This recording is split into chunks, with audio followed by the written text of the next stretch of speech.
Hello everybody, it's Mako Blades here today. We're here to talk about the Benchmade Bugout. First, we're going to do size comparison. First off, it is our ridiculous Gold Steel Spartan. That's a 4.5 inch blade. Benchmade Bugout is a 3.25 inch blade. We're also going to do size comparison against the Sparkle Para 3 lightweight, which is about 2.98 inches blade. As you can tell, they're very similar in size. Para 3 has a little bit bigger of a handle. Bugout has a little bit bigger of a blade. And we're going to do it against its closest competitor, the Hogue Deca. As you can tell, they're very similar in size. They have the same, the 3.25 inch blade for both of them. About the same handle. This one has a little bit longer because of how they do the back steep. You've seen that one on the last video I posted. So we're going to talk about the Bugout today. The good, it's higher quality, made in the United States of America. The Benchmade Bugout has S30V steel. For my version, there's the Bugout logo. I mean the Benchmade logo, not the Bugout. This knife's been around for a while. There's tons of videos out there with our reviewers covering this knife. For a while, it was the most popular knife in the knife community. Once everybody's had one or owned one, you get into this $100+ tier. I think when I bought this in 2020, it was $127. Now I think they're around $140 or $150. I'm not quite sure. Check the retailers for the price. She's very lightweight though. But the one thing an issue I do have with this knife, for the amount of money you pay for it, the blue scales, they feel very cheap and plasticky. It might change it, but mine's a little older model, but they feel very cheap compared to the Hogue Deca, which has G10. I don't know what they call the scale material, but it's like poly something. It feels very cheap for the amount of money you're paying for that knife. The action though, it's very smooth, as you can tell. It has something good. Pocket clip feels good.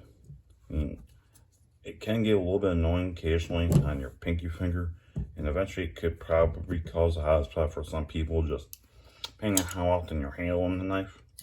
She does have very smooth action, so that's good. So she feels kind of cheap. The pocket clip gets annoying, but it's a good pocket clip. Just for the amount of money you're paying for this, I honestly would go with the Hogue Deca. I personally think after handling it for a while and handling other knives in the same territory, in the same price range, I kind of feel like it's a little bit overrated nowadays, which I know it's going to get some oops, don't do that to your knife, some heat, but that's my opinion. I think it's a little bit overrated for the base models with the cheap scales. You can get aftermarket scales. I just haven't got around to it. maybe I will, maybe I won't. Well, personally, if I were going to go between these two, this one's I think just a little bit more expensive, not by much. This one might be cheaper now. No, this one's a little bit more expensive back in the day. I would spend the $20 and get this one. That's what I did actually. It's a good knife, but quality's not there for the amount of money you're paying for it. The Hogue Deca, pretty much identical. I personally carry this one more than I carry the Bugout. This one just feels kind of cheap for the $100+ you're paying for it. It just feels plasticky.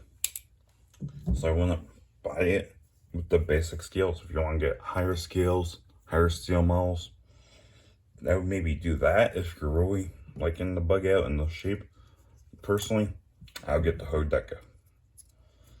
Just my honest feedback.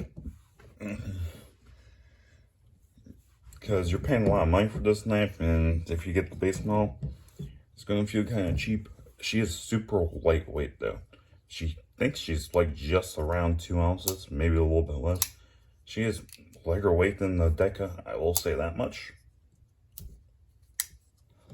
So if I were going to go with the two, I would recommend the Hogue Deca over the Benchmade Bugout. I know a lot of people out there like this Bugout, and a lot of people suggest it, and a lot of people carry it. But I wouldn't stay with the original handles that come with them. over an extended period of time. I just haven't done it because there's other knives that carried more often this Bugout, so I don't want to spend the money on extra scales. But personal opinion, this is a review / quick glance channel, so I am going to be biased as my own opinion. Some people may or may not disagree. I'll bring her up closer. If you're seeing little marks on this knife, though, it is because I use her somewhat. She is very sharp still. I don't remember if I sharpened this one or not since I bought her in August of 2020. I might have done it once, but I just can't remember anymore. It's not a bad knife, but I think it's a little bit overpriced, especially nowadays. I like $140 or $150 for this puppy. I'll just get the Hogue deck, honestly, at that point.